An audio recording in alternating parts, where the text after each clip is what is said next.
तो दोस्तों नेक्स्ट जो इम्पोर्टेंट एक्ट हम देखेंगे वो है पिट्स इंडिया एक्ट ऑफ 1784।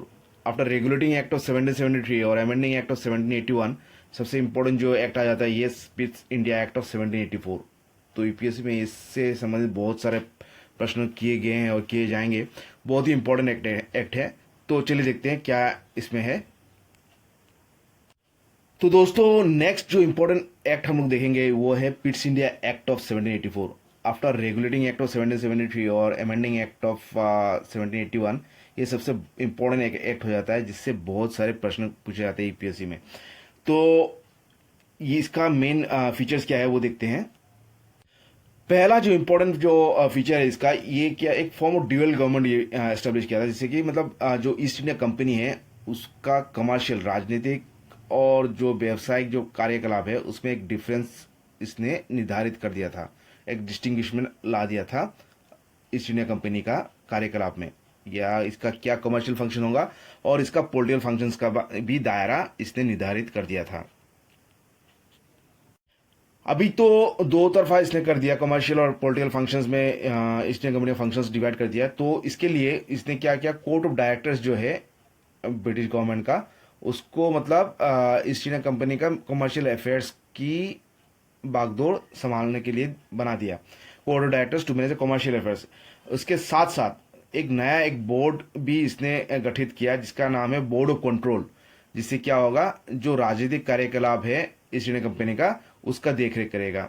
मतलब बोर्ड ऑफ कंट्रोल क्रिएट किया गया राजनीतिक कार्यकलाप देखने के लिए। तो ये एक सिस्टम ऑफ डबल गवर्नमेंट इसने इस्टेब्लिशमेंट कर दिया था। तो अगर प्रश्न आए एग्जाम में which act provided for a system of double government, तो आंसर होगा हम लोग का Pitt's India act of 1784। Important fact है, हम लोग को जानने से बहुत इंपॉर्टेंट काम में आएगा।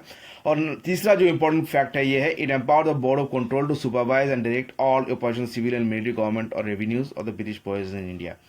तो ये जो बोर्ड ऑफ कंट्रोल है जिससे कि जो राजनीतिक कार्यकलाप देखा जाता था ईस्ट इंडिया कंपनी का उसको ये एम्पावर उसको सशक्तिकरण कर दिया गया जिससे कि वो सुपरविजन करे जो जो भी ऑपरेशंस होगा ईस्ट इंडिया कंपनी का, सिविल और मिलिट्री गवर्नमेंट का जितनी भी ऑपरेशन और रेवेन्यूज, इस सभी में उसका एक मतलब ब्रिटिश के अंडर में जितने भी ईस्ट इंडिया कंपनी के अंडर में जितने भी इंडिया की जगह है, जितने भी प्रांत है या जितने भी आपका टेरिटरी है, वो सभी का सिविल मिलिट्री और रेवेन्यू अफेयर्स ये कौन देखेगा, ये आपसे बोर्ड ऑफ कंट्रोल देखेगा। उसको ये इतना उसको पावर इतना एम्पावरमेंट दे दिया गया।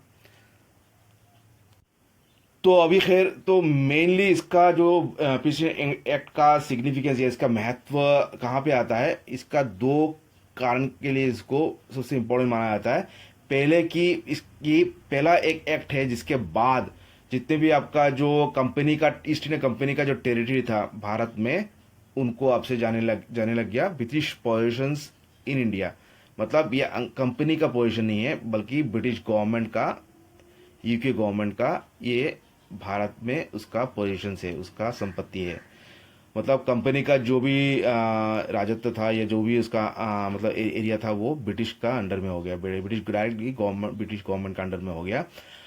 और British government was given the supreme control over companies affairs and is administration India. मतलब सब बागदौड़ जो ईस्ट इंडिया कंपनी के पास था, जितने भी पावर था वो सब अभी ब्रिटिश गवर्नमेंट के पास चला गया।